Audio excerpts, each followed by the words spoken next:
तो दोस्तों आज मैं एक्सप्लेन करने वाला हूँ डिज्नी प्लस हॉटस्टार पर रिलीज हुई एक इंडियन हॉरर मूवी को जिसका नाम है द पास्ट। ये मूवी YouTube के ऊपर भी देखने के लिए अवेलेबल है। अगर आप चाहते हो तो इसको जाकर देख सकते हो, या फिर अगर आपके पास में सब्सक्रिप्शन है तो आप डिज्नी प्लस हॉटस्टार पर जाकर देख लेना। मूवी के अंदर हॉन्टेड बंगलो है, एक स्पिरिट है, एक खतरनाक मकसद है, उसका देखने में आपको मजा आएगा। और दोस्तों मैंने हाल ही में ही एक्सप्लेन किया है एक बेहतरीन फिल्म को, proper black magic horror movie जिसका नाम है अष्टकर्मा। अगर आपने उसे नहीं देखा है जाकर देखना, उसका लिंक नीचे डिस्क्रिप्शन में पिन कमेंट दोनों में मिलेगा। और हाँ, आप लोग एक बार बताना कि आप लोग मेरी वीडियोस को किस डिवाइस में देखते हैं, I mean फोन के अंदर, टैबलेट के अंदर, या फिर लैपटॉप पे, या फिर टीवी के ऊपर। Let me know in the comment section. तो चलिए अब बिना किसी देरी के चलते हैं सीधा वीडियो की तरफ। तो कहानी की शुरुआत में हम एक सिमरन नाम की लड़की को देखते हैं जो कि असल में एक राइटर थी जो कि कहानियां और नॉवेल्स को लिखा करती। तभी उसकी बहन आलिया वहां पर आती है जो कि कुछ समय के लिए उसके साथ रहने के लिए आई हुई थी, लेकिन काम की वजह से सिमरन उसको सही से वक्त नहीं दे पाती। इसलिए आलिया का मूड ऑफ था, लेकिन सिमरन तब उससे वादा करती है कि वो जल्दी ही उसको लेकर वेकेशन पर जाएगी और दोनों खूब मस्ती करेंगे, जिसको सुनकर आलिया काफी खुश हो जाती है। तभी सिमरन को एक पब्लिश हाउस से मैसेज आता है जिसका बॉस उसे कल मिलने के लिए बुला रहा था क्योंकि उसके पास उसके लिए कुछ काम था। अब अगले ही दिन पब्लिशिंग हाउस में जाने पर सिमरन की मुलाकात उसके ओनर युवराज से होती है और वो सिमरन से अपने लिए एक कहानी लिखवाना चाहता था जिसके बारे में जरूरी इन्फॉर्मेशन वो आज ही उसको देकर उसे आज से ही काम चालू करने के लिए कहता है। पर क्योंकि सिमरन ने आलिया के साथ लोनावला जाने का प्लान बना लिया था, इसलिए वो युवराज को रीजन बताते हुए एक हफ्ते इंतजार करने के लिए कहती है। युवराज मान तो जाता है और उसका लोनावला में उसका खुद का एक बंगलो भी होता है, इसलिए वो सिमरन को वहां पर रुकने के लिए कहता है, साथ ही साथ काम भी शुरू करने के लिए कहता है। वेकेशन भी हो जाता, काम भी शुरू हो जाता, दोनों चीजें सॉल्व हो जाती हैं, जिस पर वो मान जाती है। अब जब आलिया को इसके बारे में पता चलता है कि वो लोग वेकेशन पर लोनावला जा रहे हैं, तब वो बहुत ही ज्यादा खुश हो जाती है। अगले दिन दोनों ही लोनावला पहुंच जाते हैं और वहां जाने पर बंगलो का केयरटेकर शंभू उन दोनों को वेलकम करता है और उन्हें बंगलो में थोड़ा घुमाने के बाद वहां से चला जाता है। सिमरन और आलिया को भी वो बंगलो बहुत ही अच्छा लग रहा था। खैर तभी हम एक झूले को नोटिस करते हैं जिस पर आलिया झूल रही थी, मगर उसके वहां से जाने के बावजूद भी वो झूला जोर जोर से हिलता रहता है जैसे अभी भी उस पर कोई झूल रहा हो। खैर आलिया और सिमरन दोनों अपने लिए अलग अलग रूम्स को चुन लेते हैं। तभी सिमरन युवराज को बताती है कि वो वहां पर पहुंच चुके हैं, जिसके बाद रात में वो अपने नोवेल पर काम करना चालू कर देती है। अब उस समय आलिया टीवी देख रही थी, पर क्योंकि वो सुबह से मूवी देख रही होती है, इसलिए सिमरन उसको डांट कर सोने के लिए भेज देती है और खुद भी सोने चली जाती है। अब रात में सोते हुए उसे कमरे में किसी के होने का एहसास हो रहा था और जब वो उठती है तो उसके रूम में बहुत जोर जोर से कोई लड़की रो रही होती है। अब जैसे ही सिमरन उसके पास जाती है वैसे ही वो लड़की उस पर हमला कर देती है, मगर ये सब बस उसका एक नाइटमेयर था। लेकिन सिमरन इससे बहुत ही ज्यादा डर गई थी। तब वो रसोई में जाकर ठंडा पानी पीती है और वापस से रूम में जाने लगती है, लेकिन अब उसे उसके ऊपर वाले रूम से कुछ अजीब सी आवाजें आ रही थी। लेकिन उसके वहां पर जाकर चेक करने पर वो रूम खुल नहीं रहा था, इसलिए वो सब कुछ इग्नोर करके वापस से अपने रूम की तरफ निकल रही थी कि तभी शॉकिंगली वो गेट अपने आप खुल जाता है और लाइट्स भी फ्लिकर होने लगती हैं। सिमरन डर तो गई थी, लेकिन अभी वो उस रूम के अंदर चली जाती है। अब वहां पर छानबीन करने पर उसे बिस्तर के नीचे एक गुड़िया मिलती है। तब सिमरन उस गुड़िया को उठाती है और हंसते हुए उसे लेकर बाहर चली जाती है। उसके जाते ही उस रूम के बाथरूम का दरवाजा अपने आप ही खुल गया था। खैर अब अगले दिन सिमरन के पास उसकी बेस्ट फ्रेंड दिशा का वीडियो कॉल आता है जिसकी थोड़े ही समय पहले शादी हुई थी, और जब उसको पता चलता है कि सिमरन लोनावला के अंदर है तो वो काफी खुश होती है क्योंकि वो अपने हस्बैंड अमन के दोस्त की शादी में वहां पर आने वाली थी। तभी सिमरन से बात करते हुए दिशा को अचानक से उसके पीछे एक साया दिखाई देता है, लेकिन इससे पहले कि वो इस बारे में सिमरन से कुछ भी कह पाती तभी फोन अपने आप डिस्कनेक्ट हो जाता है और नेटवर्क भी गायब हो गए थे। खैर अब रात में 12 बज जाते हैं और सिमरन थक हार कर सोने जाती है कि तभी उसके रूम में रखी हुई वो डॉल रॉकिंग चेयर पर झूलने लगती है। लेकिन जैसे ही सिमरन की आंख खुलती है तब सब कुछ नॉर्मल हो गया था। अगली सुबह हम देखते हैं कि जब सिमरन अपना काम कर रही थी तभी अचानक से उसे बेसमेंट की तरफ से म्यूजिक चलने की आवाज आने लगती है, जिसको चेक करने के लिए जब वो बेसमेंट में जाकर लाइट्स को ऑन करती है तो वहां पर भी एकदम से सब कुछ नॉर्मल हो जाता है। अब सिमरन को वहां पर एक दीवार पर मिरर मिलता है जो कि बहुत ही गंदा था। फिर जब सिमरन उसको साफ कर रही होती है तभी उसको मिरर में अपने पीछे रखी हुई रॉकिंग चेयर पर एक लड़की बैठी हुई नजर आती है, जिसको देखकर सिमरन के पसीने छूट जाते हैं। लेकिन जब वो पीछे पलटती है तो वहां कोई नहीं होता। अब इतने में ही वहां पर आलिया भी सिमरन को ढूंढते हुए पहुंच गई थी। सिमरन उसको सब कुछ बताने की कोशिश करती है, लेकिन आलिया को लगता है कि शायद सिमरन काम की वजह से खुद पर बहुत प्रेशर ले रही है और इसलिए वो बस उससे बातें करते हुए उसे अपने साथ ऊपर लेकर चली जाती है। लेकिन उनके वहां से जाते ही वो रॉकिंग चेयर वापस से हिलना शुरू हो गई थी। मतलब कि घर के अंदर सच में कुछ ना कुछ जरूर होता है, जो कि जाकर अब फाइनली सीधा सिमरन को पजेस भी कर लेता है। जिसके बाद होता यह है कि सिमरन सीधा उसी रूम में पहुंच गई थी जहां से उसे पिछली रात आवाजें आ रही थी और वहां जाकर वो रखी अलमारी की तरफ बढ़ने लगती है। तभी एक बार वापस से आलिया वहां आकर उससे ये पूछती है कि आखिरकार वो वहां पर क्या कर रही है। तभी सिमरन अपने होश में आ जाती है। उसको खुद ही समझ में नहीं आ रहा था कि वो उस रूम में क्या करने आई थी। तब आलिया सिमरन को आराम करने के लिए बोलती है और उसे बाहर ले जाती है। अब रात में जब सिमरन अपने काम को कर रही थी तब उसको लगता है कि जैसे पूल में कोई गिरा हो, लेकिन वहां जाकर चेक करने पर कोई नहीं था। इसलिए सिमरन भी बस साइड में बैठकर सिगरेट पीने लगती है। उसको कुछ भी समझ में नहीं आ रहा था कि आखिरकार उसके साथ हो क्या रहा है, वो यहाँ पर कर क्या रही थी। फिर जैसे ही वो कुछ सेकंड के लिए आंखें बंद करती है तभी उसे ऐसा लगता है जैसे वहां पर कोई रो रहा हो। और अब एक बार वापस से सिमरन के सामने वही लड़की बैठकर रो रही थी जिसे सिमरन ने पहले भी अपने सपने में देखा था। लेकिन उसके पास जाने पर वो फिर से सिमरन के ऊपर हमला करती है और सिमरन की आंख पूल के पास ही खुलती है क्योंकि वो वहीं पर सो गई थी। और ये भी उसका सपना था या फिर ये कहें कि चेतावनी थी जो कि उसकी बॉडी बार बार उसको दे रही है कि हाँ, यहाँ पर कुछ ना कुछ जरूर है जो कि उसको पजेस करने की कोशिश कर रहा था। खैर तभी आलिया भी उठ जाती है जिसको रात में अकेले नींद नहीं आ रही होती, इसलिए सिमरन उसके साथ सोने का फैसला करती है। आगे आधी रात में हम वापस से सिमरन को पजेस्ड हालत में देखते हैं और इस बार वो सीधा उसी अलमारी के पास जाती है और उसमें से कपड़े निकाल कर पहन लेती है। यानी कि कोई ना कोई उसे फोर्स कर रहा था कि वो इन कपड़ों को पहन ले। तभी हम एक आदमी को देखते हैं जो कि खाली रास्ते से कहीं पर जा रहा होता है। तभी अचानक से उसे रोड पर खड़ी हुई सिमरन रोकती है जो कि उससे बंगलों तक के लिए लिफ्ट मांगती है। वो असल में सिमरन नहीं थी बल्कि वो आत्मा थी जिसने उसे पजेस करके रखा हुआ था। वो सिमरन को फोर्स कर रही थी ऐसा करने के लिए। तब वो आदमी सिमरन की मदद करने के लिए मान जाता है। अब आगे जब दोनों बंगलों पहुंचते हैं तो सिमरन उस आदमी को अपने साथ घर के अंदर ले आती है। पहले तो वो आदमी मना करता है लेकिन बाद में वो सिमरन की खूबसूरती को देखकर उसके साथ अंदर चला जाता है। अब सुबह हम ये देख पाते हैं कि जब आलिया सिमरन के रूम का गेट नॉक करती है तब जाकर उसकी आंख खुलती है, उसे होश आता है। साथ ही साथ वहां पर उसके साथ वो आदमी सोया हुआ था जिसको हमने पिछली रात उसके साथ देखा था। यानी कि रात में वो दोनों इंटीमेट हो गए और इसके बारे में सिमरन को कोई भी आइडिया नहीं था कि ये सब कैसे हुआ, उसे कुछ समझ में नहीं आता। तब वो सबसे पहले आलिया को वहां से जाने के लिए कहती है क्योंकि वो नहीं चाहती थी कि आलिया उसको गंदा समझे, कैरेक्टरलेस समझे। लेकिन आलिया को भी सिमरन की फिक्र हो रही थी क्योंकि वो जानती थी कि वो ऐसी नहीं है। तब सिमरन उस आदमी को उठाती है और वहां से गुस्से में भेजने लगती है, जिस पर वो आदमी सिमरन से थोड़ी बहस करने के बाद वहां से चला जाता है। वो बोलता है कि इसमें उसकी कोई गलती नहीं है, सिमरन उसे वहां पर लेकर आई थी।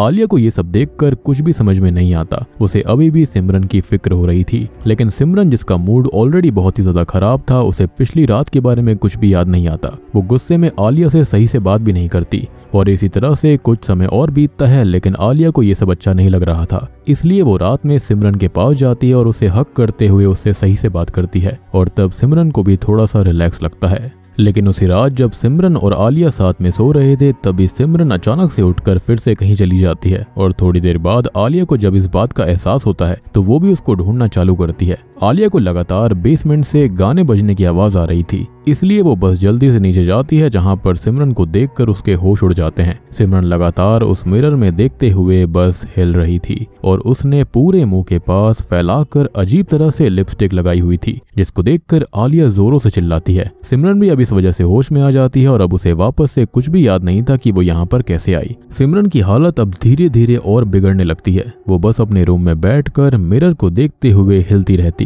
साथ ही साथ जब आलिया उससे बात करने की कोशिश करती तब वो उससे बात तक नहीं करती थी और उसका नेचर ऐसा बिल्कुल नहीं था। अब एक दिन जब आलिया उसी अलमारी के पास जाती है तो सिमरन गुस्से में उसे उस अलमारी से दूर कर देती है। तब आलिया समझ गई थी कि जरूर इस घर में ही कुछ ना कुछ दिक्कत है, इसलिए वो रात में सिमरन से वापस से अपने घर चलने के लिए बोलती है, जिस पर सिमरन को और ज्यादा गुस्सा आ गया था। और अब कोई और रास्ता ना होने पर सिमरन की हालत बिगड़ते देख आलिया सिमरन की बेस्ट फ्रेंड दिशा और उसके हस्बैंड अमन को उसी बंगलों में बुला लेती है, जहां पर जाकर दिशा को भी सिमरन की हरकतें बहुत अजीब लगती हैं। अक्सर सिमरन बहुत ही ज्यादा खुश रहा करती थी, लेकिन अब वो बस एक जिंदा लाश की तरह बर्ताव कर रही थी, जिसको देखकर दिशा को बिल्कुल अच्छा नहीं लगता। साथ ही साथ जब रात में सब खाना खा रहे होते हैं तब भी सिमरन बस अमन को अजीब तरह से घूर रही थी और जैसे ही वहां पर आलिया दिशा और अमन के लिए चिकन लेकर आती है तब सिमरन अजीब तरह से चिकन को छीन कर खाने लगती है, जिसको देखकर दिशा और आलिया दोनों को ही झटका लगता है, क्योंकि उनको पता था कि सिमरन नॉनवेज नहीं खाती। लेकिन जैसे ही वो इस बारे में सिमरन से पूछते हैं, वैसे ही वो अजीब आवाज में उनके ऊपर चिल्लाकर चिकन को लेते हुए अपने रूम में चली जाती है। जब वो लोग उसके पीछे जाते हैं तो ये देखते हैं कि सिमरन अलमारी पर चढ़कर किसी पागल जानवर की तरह चिकन को खा रही थी, और तब उनको ये कोई साइकियाट्रिक प्रॉब्लम लगती है, इसलिए वो सिमरन को डॉक्टर को दिखाने का डिसाइड करते हैं। अब रात में जब अमन सो रहा था, तभी नींद खुलने पर वो सिमरन को कहीं जाते हुए नोटिस करता है, जिसका पीछा करते हुए वो उसी रूम में पहुंच गया था जहां पर अलमारी थी। अब जैसे ही अमन उस रूम में जाता है, वैसे ही सिमरन उसको जान से मारने की कोशिश करने लगती है, लेकिन वक्त रहते वहां पर दिशा और आलिया आ गए थे, जो कि सिमरन की अजीब सी आंखों को देखते हैं तो समझ जाते हैं कि उन्हें जल्दी से जल्दी उस घर से निकलना होगा और तभी जाकर अपनी जान बचाई जा सकती थी। लेकिन जब आलिया, दिशा और अमन सिमरन को लेकर वहां से भागने की कोशिश कर रहे थे, तभी कोई अनजान शक्ति सिमरन को वापस से बंगलो के अंदर खींच कर ले जाती है। इसलिए ना चाहते हुए भी दिशा, अमन और आलिया को बंगलो में वापस जाना पड़ता है। यहाँ पर आलिया सच्ची बहन और दिशा और अमन यहाँ पर दोस्त थे, क्योंकि अगर कोई और होता तो शायद वहां से भाग जाता। खैर, इसका मतलब यही था कि उस घर में जो कुछ भी था वो नहीं चाहता कि उसका होस्ट यानी कि सिमरन वहां से चली जाए। खैर, बंगलो के अंदर जाने पर अमन, आलिया और दिशा को सिमरन उसी बेसमेंट में मिलती है जहां पर उसने अपना हाल पहले जैसा बनाया हुआ था। साथ ही साथ उसकी आंखें पीली पड़ गई थी, जिसको देखकर वो समझ जाते हैं कि ये साइकियाट्रिक प्रॉब्लम नहीं है बल्कि भूत वाली चीज है। अब इसके लिए वो अगले दिन जेन नाम की एक सिस्टर को बुला लेते हैं, जो कि एग्जॉर्सिज्म प्रैक्टिस कर रही थी। खैर, अब बंगलो में आने के साथ ही उसे वहां पर बहुत सी नकारात्मक ऊर्जा फील होने लगती है। साथ ही साथ उसने सिमरन को देखते ही कंफर्म कर दिया था कि उसके अंदर सच में कोई भूत है, जिसको जानकर आलिया काफी ज्यादा दुखी हो जाती है। अब आगे जेन अकेले ही उस अलमारी वाले रूम में जाती है, जहां पर जाकर अलमारी को चेक करने पर उसे एक औरत की फोटो मिलती है। तभी जेन उसे अपने पास रख लेती है और बेसमेंट को चेक करने लगती है। वहां उसको बहुत ही ज्यादा क्रीपी फील होता है, जिससे डर कर जब वो ऊपर आती है तो वहां पर शंभू को बुलाया जाता है, जो कि जैसे ही उस फोटो को देखता है तो वो ये बोलता है कि असल में फोटो में जो औरत है वो युवराज सर की बीवी संजना है, जो कि 5 साल पहले खो गई थी, पर आज तक उनका कुछ पता नहीं चला। साथ ही साथ वो रूम जिसमें अलमारी थी वो संजना का ही रूम था।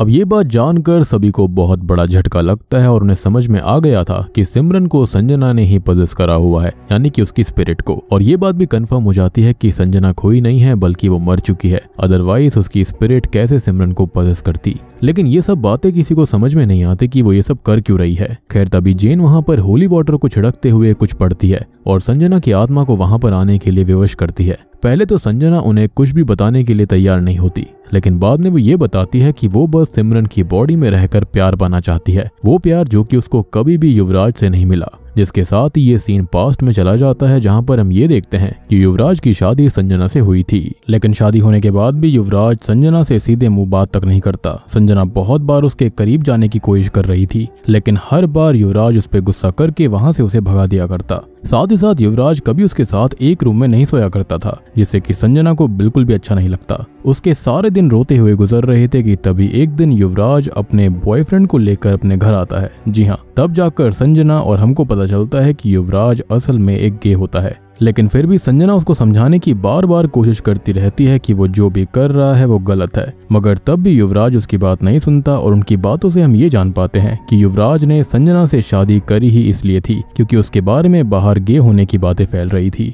अब इस बात को जानने के बाद संजना को बहुत ही ज्यादा गुस्सा आ जाता है कि ये शादी महज एक प्रूफ के लिए थी, लेकिन वो सच में युवराज से प्यार कर बैठी थी, इसलिए वो कुछ भी नहीं कर पाती। वो बस हर बार युवराज को रोकने की कोशिश करती थी, जिसके चलते गुस्से में एक दिन युवराज संजना को पकड़कर उसी रूम में लॉक कर देता है और खुद अपने बॉयफ्रेंड से मिलने के लिए निकल जाता है। साथ ही साथ अब तक संजना भी समझ गई थी कि ना तो वो वहां से भाग सकती है, ना ही कभी युवराज उसका हो सकता है, इसलिए वो भी वहीं पर अपनी जान दे देती है। जिसके साथ ही सीन वापस प्रेजेंट में आता है, जहां पर सभी संजना की बातें जानने के बाद बहुत ही शॉक्ड हो गए थे। खैर, अब जेन को ये बात समझ में आ गई थी कि संजना ने सिमरन की बॉडी पर कपड़ों की वजह से ही पूरी तरह कंट्रोल करा हुआ था। जैसा कि मैंने आपको कहा भी था कि कोई चीज है जो कि सिमरन को बार बार कपड़े पहनने पर मजबूर कर रही है, और इसलिए वो संजना के रूम में उसके कपड़ों को लेने जाने लगती है ताकि वो उन्हें जलाकर सिमरन की बॉडी से संजना को निकाल पाए। लेकिन उसके रूम में जाने से पहले ही संजना जेन को बहुत ही बुरी तरह से हॉन्ट करती है और जेन को भी वहां से भागना पड़ता है, क्योंकि धीरे धीरे अब संजना बहुत ही ज्यादा पावरफुल हो रही थी।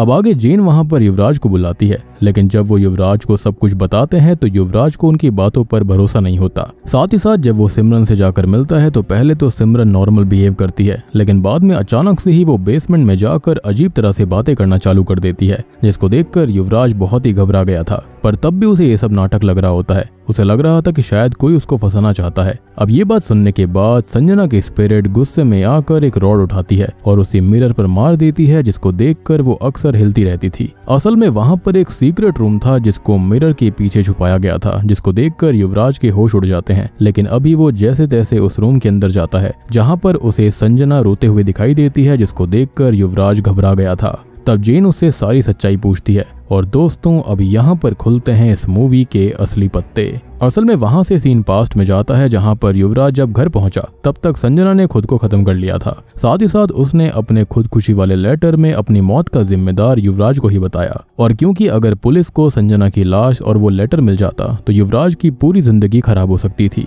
इसलिए उसने संजना की बॉडी को बेसमेंट में बने हुए रूम के अंदर छुपा दिया और बाद में वहां पर एक दीवार बनाकर उसके सामने शीशा लाकर रख दिया ताकि किसी को संजना के बारे में कभी पता ना चले। और यहाँ पर ये बात कि वो खो गई थी तो ये चीज यहाँ पर उसी ने करी थी। पुलिस स्टेशन में उसने कंप्लेंट फाइल कर दी कि संजना मिसिंग है।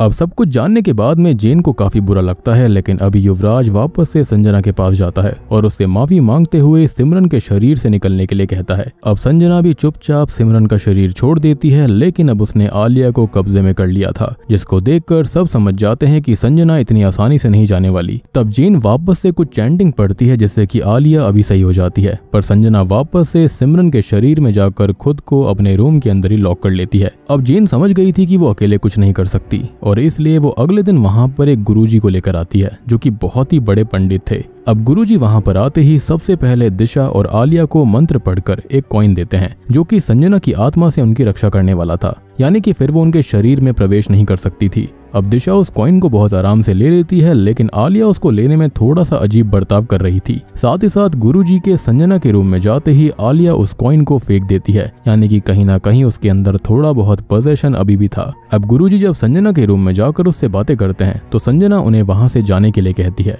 मगर गुरुजी वहां पर संजना के कपड़े लेने आए थे ताकि उन्हें जलाकर वापस से सिमरन को सही करा जा सके और संजना को भी मुक्ति मिल जाए। लेकिन जैसे ही वो उसके कपड़े लेने की कोशिश करते हैं संजना सिमरन के शरीर को नोचने लगती है, जिसको देखकर ना चाहते हुए भी गुरुजी को रुकना पड़ता है और वो नीचे जाकर किसी और उपाय के बारे में सोचने लगते हैं। तभी उन्हें ये बात भी पता चलती है कि संजना की बॉडी को अभी जलाया नहीं गया होगा, इसका मतलब अभी भी उसका स्केलेटन वहीं पर है। अब ये बात पता चलते ही गुरुजी उस बेसमेंट वाले सीक्रेट रूम में जाकर उन हड्डियों को लेकर आते हैं, क्योंकि अगर वो संजना की हड्डियों को घर से दूर लेकर चले जाते तब भी वो सिमरन को छोड़ देती। लेकिन जैसे ही जेन उन्हें लेकर वहां से जाने लगती है तभी वहां पर संजना की आत्मा आकर गुरुजी के ऊपर हमला कर देती है, लेकिन गुरुजी का यही प्लान था, वो यही चाहते थे। अब जैसे ही संजना की स्पिरिट वहां पर उनके साथ बिजी होती है वो तुरंत ही जेन से संजना के कपड़े लाने के लिए कहते हैं, मगर ऊपर जाने पर अब आलिया भी काइंड ऑफ पॉजेस होने के कारण जेन के ऊपर हमला करने लगती है, लेकिन जेन उसे जैसे तैसे कंट्रोल करके संजना के कपड़ों के साथ बेसमेंट में आ जाती है, जहां पर सारे कपड़े और डॉल्स को जलाने के बाद आलिया सही हो गई थी। और अब गुरुजी और जेन दोनों ही संजना यानी कि सिमरन के शरीर की तरफ बहुत सारे मंत्र पढ़ना चालू कर देते हैं, जिससे कि उसकी चेयर हवा में उड़ने लग गई थी। लेकिन अब फाइनली सिमरन एकदम सही हो जाती है, यानी कि संजना की आत्मा को अब मुक्ति मिल गई थी।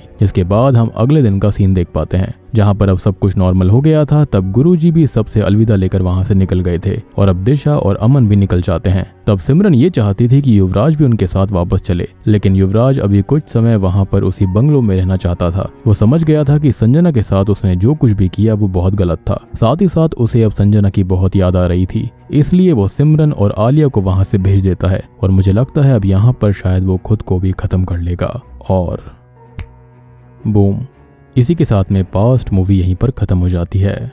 तो दोस्तों ये थी पास्ट मूवी की कहानी। उम्मीद करता हूँ कि आपको पसंद आई होगी। अब देखो यहाँ पर कुछ चीजें तो 1920 जैसी थी, कुछ चीजें यहाँ पर कॉन्जरिंग जैसी थी, यानी कि वो कुर्सी का हवा में लेविटेट करना।